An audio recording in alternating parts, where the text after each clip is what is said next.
વિદ્યાર્થી મિત્રો, આપણે પ્રાણી સૃષ્ટિ વિશેની વાત કરતા હતા. અગાઉના પાર્ટ 1 ની અંદર આપણે પ્રાણી વર્ગીકરણમાં કયા કયા આધાર સ્તંભો લેવામાં આવે છે અને એને આધારે આપણે એક પ્રાણી વર્ગીકરણની રૂપરેખા જોઈ હતી. આ રૂપરેખા જોયા પછી આપણે એ નક્કી કરી શક્યા કે દાખલા તરીકે કોષ, પેશી, અંગતંત્રો વગેરે ધ્યાનમાં લઈ અને શું કરવામાં આવે છે? પ્રાણીઓનું વર્ગીકરણ કરવામાં આવે છે. હવે આપણે અહીંયા એક બાબત લઈએ છીએ, સમમિતિ. સમમિતિ અહીંયા 2 માર્ક્સની અંદર ટૂંકનોંધ પૂછી શકાય, એટલે આપણે એક નાનકડી ટૂંકનોંધ તરીકે જ અહીંયા જોઈએ છે. આ બધી આકૃતિઓ પણ દોરવી જરૂરી નથી. પ્રાણી શરીરની મધ્ય અક્ષમાંથી પસાર થતી ધરી ને અનુરૂપ શરીરના સરખા ભાગોમાં થતા વિભાજનને કહીએ છે સમમિતિ. ટૂંકમાં પ્રાણી શરીરને મધ્ય અક્ષથી આપણે વિભાજન કરીએ અને વિભાજન કરતો એક સરખા ભાગોમાં શું થાય છે? વિભાજન પામે, તો આપણે એને કહીએ સમમિતિ. આ સમમિતિ ના 3 પ્રકાર છે. એક છે દ્વિપાર્શ્વ સમમિતિ, બીજું છે અરીય સમમિતિ અને ત્રીજું છે અસમમિતિ. આ આપણે એટલા માટે ભણીએ છીએ કે જ્યારે પ્રાણી સમુદાય વિશેની આપણે વાત કરવાની ત્યારે એ પ્રાણી સમુદાયમાં પ્રાણી કેવા પ્રકારની શરીર રચના ધરાવે છે, કેવું દૈહિક આયોજન ધરાવે છે, એને ધ્યાનમાં લેવામાં આવે છે. એટલે આ સમમિતિ વિશે જાણવું જરૂરી છે. પહેલું જે આપણે દ્વિપાર્શ્વ સમમિતિ, જો મધ્ય અક્ષ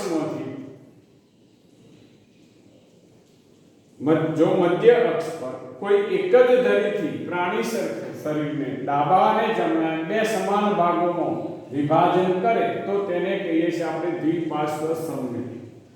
જો મધ્ય અક્ષ પર કોઈ એક જ ધરીથી આપણે શું કરીએ?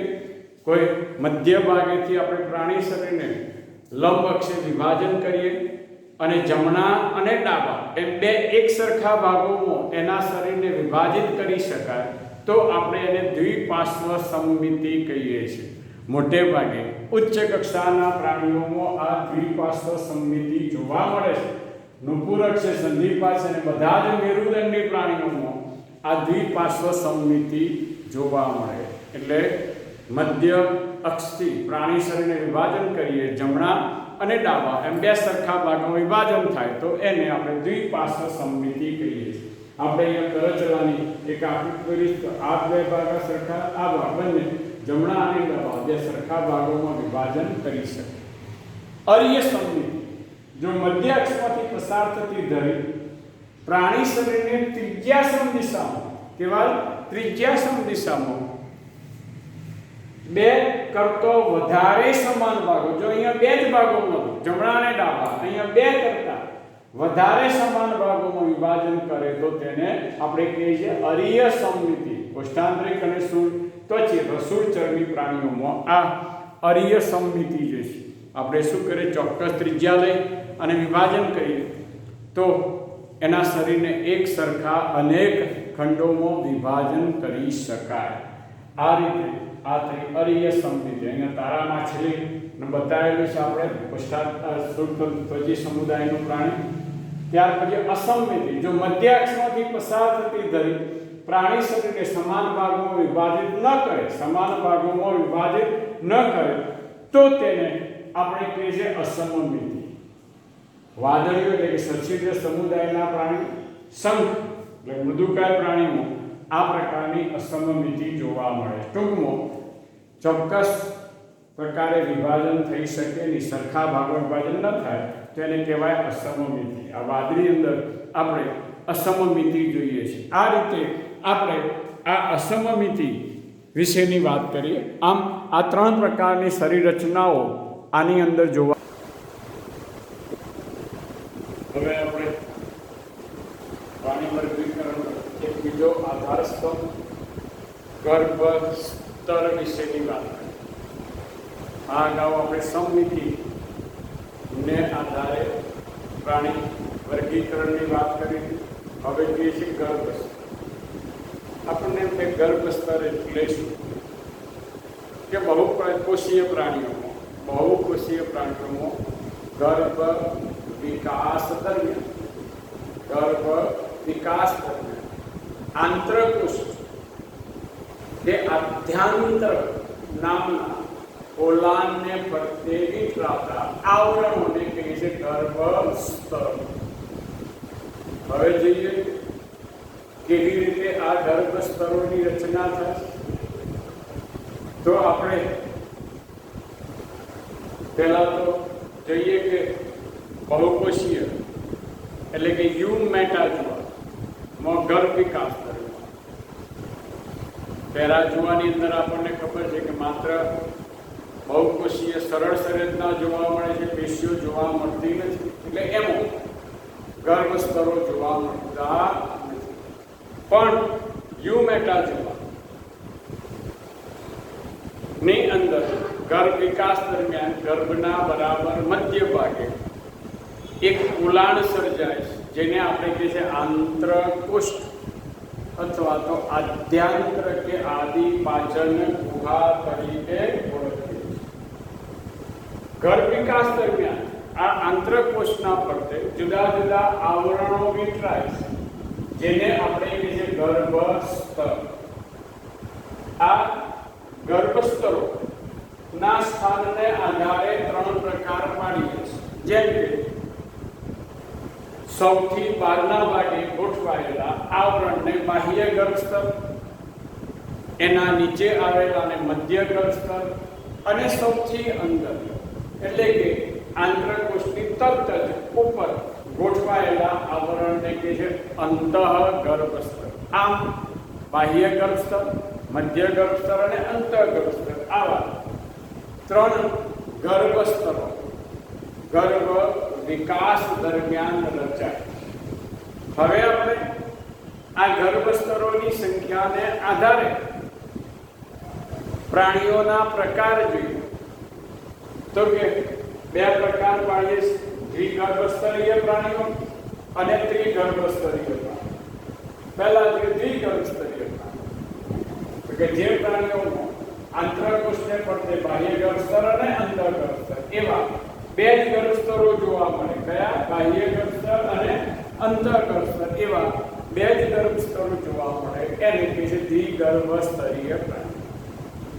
આમાં મધ્ય ગર્ભસ્તર હોતું નથી, પરંતુ તેના બદલે કોષવિહીન રચના જોવા મળે છે, જેને આપણે મધ્ય શ્લેષ તરીકે ઓળખીએ.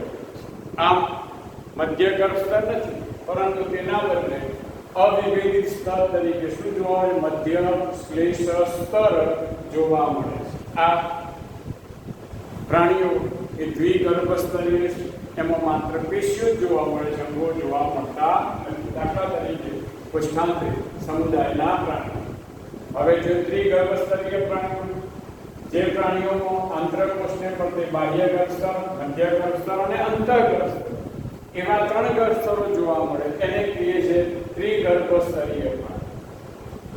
આમ ગર્ભ વિકાસ દરમિયાન આ 3 ગર્ભસ્તરો જોવા મળતા હોવાથી આને કે ત્રિગર્ભસ્તરીય પ્રાણીઓ. પૃથુકૃમિ અને ત્યાર પછીના બધા જ પ્રાણીઓમાં આ ત્રિગર્ભસ્તરીય રચના જોવા મળે. અહીંયા આકૃતિ દોરવી જરૂરી છે. આકૃતિનો અડધો ભાગ છે, એટલે બંને દ્વિગર્ભસ્તરીય અને ત્રિગર્ભસ્તરીય બંને આકૃતિ દોરવાની ફરજિયાત છે. હવે જેનું મહત્વ તો કે જુદા જુદા ગર્ભસ્તરોમાંથી જુદી જુદી પેશીઓ અને જુદા જુદા અંગો નિર્માણ થાય છે. જેમ કે આપણે જોઈએ તો બાહ્ય ગર્ભસ્તર તો કે એમાંથી છદ પેશીઓ બને, મધ્ય ગર્ભસ્તર તો એમાંથી સંયોજક પેશી બને, અંત ગર્ભસ્તર, તો કે એની અંદરથી પાચન માર્ગ છે, ફેફસા છે, ઉત્સર્જન અંગો નિર્માણ થાય છે. આ બાહ્ય ગર્ભસ્તર તો એમાં આપણે કહે છે ચેતાતંત્ર બને. આ જ રીતે મધ્ય ગર્ભસ્તર તો એની અંદરથી આપણને ખબર છે કે પાચન તંત્રના બહારના પણ આવરણો એ મધ્ય ગર્ભસ્તરમાંથી રચાય છે. આ રીતે કંકાલજનક પેશી, સ્નાયુજનક પેશી, ત્વચાજનક પેશી એ બધા પણ આ મધ્ય ગર્ભસ્તરમાંથી રચાય છે. આ એક 2 માર્ક્સની ટૂંકનો થઈ ગર્ભસ્તર. હવે આપણે દેહકોષ્ઠ વિશેની વાત કરીએ. દેહકોષ્ઠ અથવા શરીર ગુહા એટલે શું? તો કે ત્રિગર્ભસ્તરીય પ્રાણીઓ મધ્ય ગર્ભસ્તર એ 2 ઉપપળોમાં વિભાજિત થવાથી સર્જાતા પોલાણને આપણે કહીએ છીએ દેહકોષ્ઠ અથવા તો શરીર ગુહા તરીકે ઓળખીએ છીએ. હવે જોઈએ એની રચના. તો કે ત્રિગર્ભસ્તરીય પ્રાણીઓ છે એમાં મધ્ય ગર્ભસ્તર એ 2 ઉપપળો વિભાજિત થાય છે. એક ઉપપળ બરાબર બાહ્ય ગર્ભસ્તરની તરત જ નીચે ગોઠવાય, જેને આપણે કહીએ છીએ કાયા મધ્ય ગર્ભસ્તર. બીજું ઉપપળ એ અંતઃગર્ભસ્તરના ઉપર ગોઠવાય છે, જેને આપણે અંતરંગીય મધ્ય ગર્ભસ્તર કહીએ છીએ. આ બંને ઉપપળ કાયા મધ્ય ગર્ભસ્તર અને અંતરંગીય મધ્ય ગર્ભસ્તરની વચ્ચે રહેલા પોલાણને કહીએ છીએ આપણે દેહકોષ્ઠ અથવા શરીર ગુહા. આ દેહકોષ્ઠની અંદર રહેલા સ્વચ્છ પ્રવાહીને કહેવાય દેહકોષ્ઠ જળ. આ સિવાય કેટલાક એવા પ્રાણીઓ છે કે જેની અંદર મધ્ય ગર્ભસ્તરની અંદર મૃદુતકીય પેશીના કોષો જોવા, મધ્યસ્તરીય પેશીના કોષો જોવા મળે છે. એ વિભાજન પામતો એક પોલાણ સર્જાય છે, જે આપણને કૂટદેહ કોષ કે શરીર ગુહા હોય તેવું લાગે. તેથી આપણે તેને સાચી શરીર ગુહા ન કહેતો કૂટદેહ કોષ કે ખોટી શરીર ગુહા કે આભાસી શરીર ગુહા કહીએ, જે સૂત્રકૃમિ સમુદાયના પ્રાણીઓમાં જોવા મળે છે. આ દેહકોષ્ઠને આધારે પ્રાણીઓના 3 પ્રકાર પાડીએ છીએ. એક છે દેહકોષ્ઠી પ્રાણીઓ, બીજું છે કૂટદેહકોષ્ઠી પ્રાણીઓ અને ત્રીજું અદેહકોષ્ઠી પ્રાણીઓ. દેહકોષ્ઠ ધરાવતા પ્રાણીઓને દેહકોષ્ઠી પ્રાણીઓ કહીએ છીએ. નુપુરક અને ત્યાર પછીના બધા જ પ્રાણીઓમાં દેહકોષ્ઠ જોવા મળે છે, એટલે આપણે દેહકોષ્ઠી પ્રાણીઓ. સૂત્રકૃમિ સમુદાયના પ્રાણીઓમાં આપણે ક્રિયા કરણ્યું છે, વાળો, આવા બધા પ્રાણીઓમાં મધ્ય ગર્ભસ્તરની અંદર મધ્યસ્તરીય પેશીના કોષો આવેલા, જે વિઘટન પામતો પોલાણ સર્જાય, જેને આપણે કૂટદેહ અથવા શરીર ગુહા કહીએ છીએ. એટલે આવા પ્રાણીઓને કૂટદેહકોષ્ઠી તરીકે ઓળખવામાં આવે છે. જ્યારે કેટલાક પ્રાણીઓમાં આ દેહકોષ્ઠ જોવા મળતો જ નથી. એટલે કે કેટલાક ત્રિગર્ભસ્તરીય પ્રાણીઓ જેમાં બાહ્ય, મધ્ય અને અંતર 3 ગર્ભસ્તરો જ જોવા મળે, દેહકોષ્ઠ જોવા મળે, અને એવા પ્રાણીઓને આપણે કહીએ છીએ અદેહકોષ્ઠી પ્રાણીઓ. દાખલા તરીકે પૃથુકૃમિ સમુદાયના પ્રાણીઓ. હવે જે દેહકોષ્ઠનું મહત્વ શું? તો કે દેહકોષ્ઠ એ અંતસ્થ અંગોને સંકોચન અને વિસ્તરણ માટે જગ્યા પૂરી પાડવાનું કાર્ય કરે છે. અસ્તુ.